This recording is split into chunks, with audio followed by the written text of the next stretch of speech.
At latitude 64 degrees north, just a few miles south of the Arctic Circle, agriculture faces a brutal physical reality.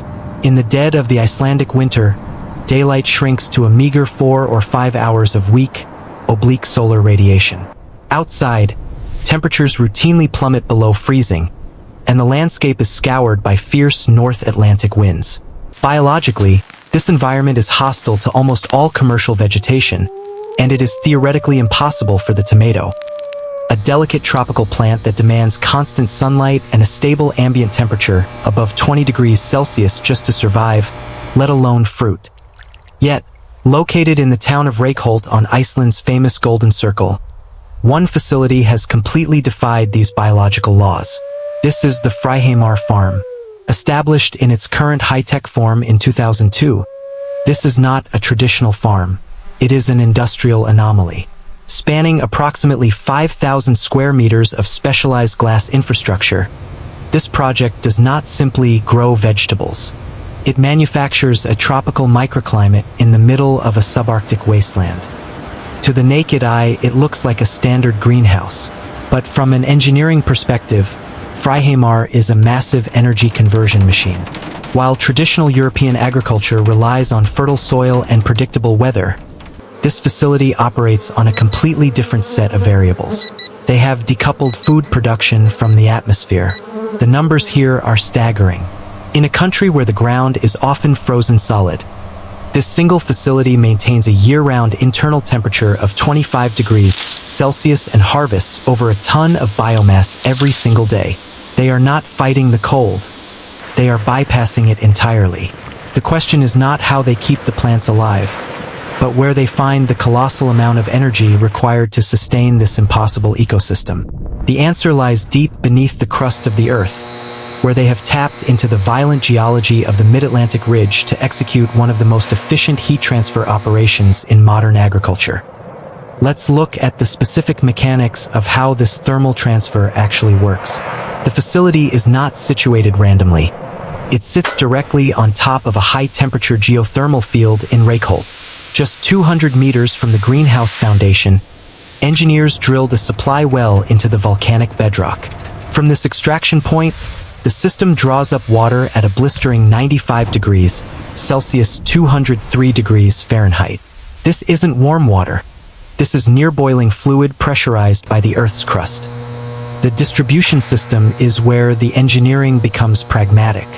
Instead of using expensive forced air heaters, Friðheimar utilizes a low-tech, high-efficiency radiator system. The 95-degree water is pumped through a network of steel pipes that run along the floor between every single row of tomato plants. Here is the brilliant design detail.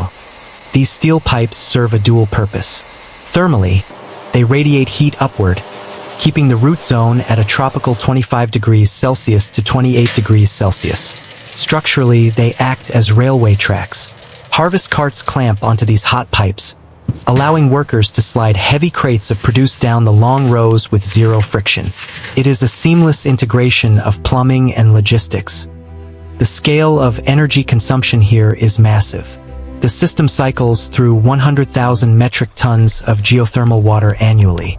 To visualize this, imagine emptying 40 Olympic-sized swimming pools of boiling water through this building every year. The water enters at 95 degrees Celsius, dumps its thermal load into the air, and exits the system to be re-injected or released. Finally, containing this heat requires a fortress, not a tent. A standard plastic polytunnel would be shredded by the Icelandic gales. Friðheimar is constructed with 5,000 square meters of specialized tempered glass mounted on a reinforced steel skeleton. This structure is calculated to withstand heavy vertical snow loads and lateral wind gusts that frequently exceed 30 meters per second in the valley. It creates a pressurized, hermetically sealed bubble where the physics of the Arctic winter simply do not apply. With the thermal envelope stabilized at a tropical 25 degrees Celsius, the engineering team faces the next critical hurdle: the grow medium. In a standard agricultural setting, you would look for fertile topsoil. At Friðheimar, the ground outside is frozen volcanic rock. However, they do not import soil. Instead, they utilize the island's geology in a different state. The plants are rooted in volcanic pumice, sourced directly from the slopes of the nearby Mount Hekla volcano. This choice is not aesthetic. It is purely technical. Soil is unpredictable. It carries pathogens, varies in density, and compacts over time. Volcanic pumice, by contrast, is an inert, sterile substrate. It is extremely porous, acting like a rigid sponge.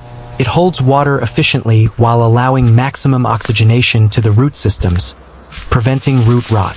This effectively makes the facility a massive hydroponic operation where the root zone is completely controlled. However, the most significant deficit at 64 degrees north is not soil, but light. In December, natural solar radiation is negligible. To compensate, the facility has installed a second sun. The greenhouse is equipped with 1,200 high-pressure sodium HPS lamps. Unlike modern LEDs which run cool, HPS lamps are chosen specifically because they emit both intense light in the yellow-orange spectrum, ideal for flowering and fruiting, and significant radiant heat, supplementing the geothermal pipes. These lights run for 17 to 21 hours a day during the winter months, forcing the tomato plants into a state of continuous photosynthesis. The energy demand for this illumination system is substantial, consuming approximately 5 megawatts of power. In any other country, the electricity bill would bankrupt the farm. But in Iceland, the grid is powered 100% by hydroelectric dams and geothermal turbines. The photons hitting these tomato leaves are effectively converted directly from the gravitational energy of falling water and the thermal energy of the Earth's crust. To further turbocharge the photosynthetic rate, the engineers manipulate the atmospheric chemistry. Photosynthesis requires carbon dioxide. In a closed greenhouse with thousands of rapidly growing plants, CO2 levels would quickly deplete, stalling growth. Friðheimar solves this by capturing CO2 gas, a natural byproduct of the geothermal steam extraction process, and pumping it directly into the greenhouse. They elevate the ambient CO2 concentration to approximately 1,000 parts per million, ppm, nearly triple the atmospheric baseline. This forces the plants to bulk up biomass at a rate impossible in open field farming. Watering is equally precise. It is not done on a schedule, but by an algorithm. A central computer monitors the accumulated light, both artificial and natural, and triggers irrigation events based on the plant's metabolic activity. The water is enriched with a precise cocktail of nitrogen, phosphorus, and potassium, delivered through drip lines directly to the pumice substrate. Now, we must address the reproductive mechanism. Tomato plants are hermaphroditic but require physical agitation to release pollen. In a windless glass box, natural pollination fails. Manual pollination is too labor-intensive for industrial scales. The solution is biological automation. Friðheimar imports hundreds of bumblebees or Bombus terrestris from the Netherlands. Why bumblebees and not honeybees? The answer lies in physics. Bumblebees perform a behavior called buzz pollination or sonication. They grab the flower and vibrate their wing muscles at a specific frequency, roughly middle C.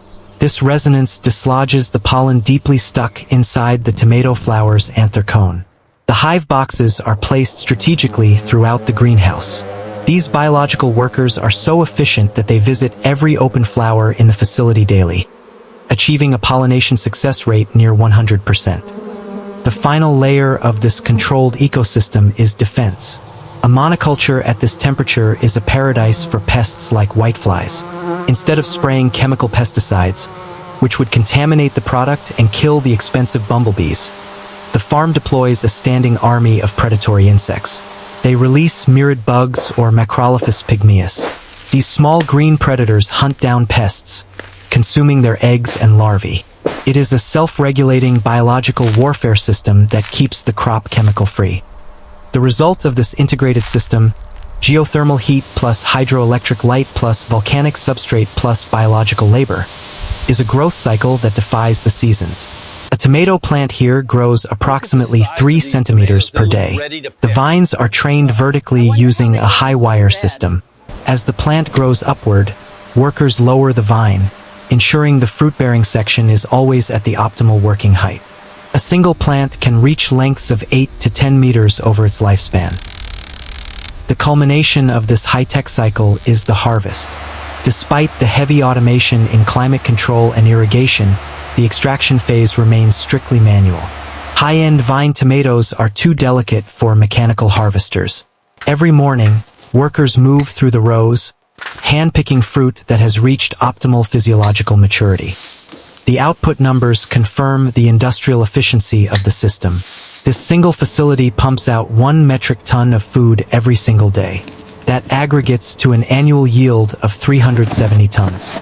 To put that into market perspective, this one farm, sitting on a frozen rock in the middle of the North Atlantic, now controls approximately 18% to 20% of the entire domestic tomato market of Iceland. The true competitive advantage, however, is not just quantity. It is logistics. In the global food supply chain, tomatoes are typically picked green and hard in Spain or the Netherlands to survive weeks of shipping, then artificially reddened with ethylene gas. They look like tomatoes, but they lack the sugar profile. Friðheimar exploits its proximity. Because their supply chain is measured in hours, not weeks, they harvest vine-ripened fruit. The tomatoes are picked only when they are fully red and saturated with natural sugars. A tomato picked at 8 a.m. in Friðheimar is on a supermarket shelf in Reykjavik by 2 p.m. This speed destroys the quality of imported competitors. But the most brilliant aspect of this project is not the agriculture. It is the business model. The founders realized that selling a commodity crop yields thin margins. To maximize return on investment (ROI), they engineered a double economy. They turned the greenhouse itself into a destination. By installing a restaurant directly inside the grow zone, among the plants and bees, they attract 150,000 to 180,000 visitors annually. For context, that is equivalent to half the entire population of Iceland passing through their doors every year. This tourism engine solves the problem of agricultural waste. In any farm, a percentage of fruit is ugly, too big, too small, or misshapen for retail sale. Usually, this is a financial loss. Here, every imperfect tomato is immediately processed on-site into their signature tomato soup, pasta sauces, or even fermented into tomato beer. This creates a zero-waste economic loop. The farm effectively gets paid twice, once by the supermarkets for the grade A produce, and again by tourists for the experience and value-added products. This diversification makes the business immune to the typical volatility of vegetable market prices. However, no engineering system is without its points of failure. Friðheimar operates on a razor-thin edge of dependency. The facility's first Achilles heel is the electrical grid. While the geothermal heat is passive and reliable, the biological engine, photosynthesis, is entirely dependent on the national power supply. If the Icelandic grid fails during the dark winter months, the temperature will remain stable thanks to the hot water, but the plants will stop processing energy immediately. A prolonged blackout would stall production instantly, as natural light is insufficient to sustain the crop. Furthermore, the very source of their power is also their greatest existential threat. The farm sits on the mid-Atlantic ridge, one of the most volcanically active zones on Earth. The geology here is volatile.